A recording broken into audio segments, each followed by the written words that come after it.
Այսօրվա ժամը 10-ի դրությամբ մենք ունենք 87,048 ապահովագրական գրանցված դեպք, այց, որից ուրեմն 7739 ամբուլատոր այցեր են և 8612-ը հիվանդանոցային դեպքեր են։ Պետք է նշեմ, պարոն վարչապետ, որ մենք այս աճի տեմպը ըստ էության մեր ակնկալածի շրջանակներում է, մենք ուրեմն հետևում ենք ամենօրյա ուրեմն թե սպասարկված դեպքերի թվին, թե նաև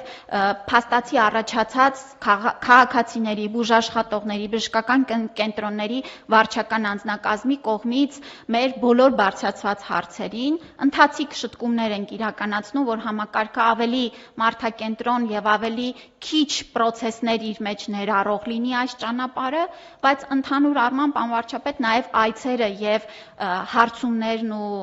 մեր քաղաքացիների հետ ըստ էության խոսակցությունը փաստում են, որ շատ մեծ հերթեր պոլիկլինիկայում այս պահին չունենք, լինում են պիկ ժամեր, բայց փորձառությունը ընդհանուր առմամբ դրական է,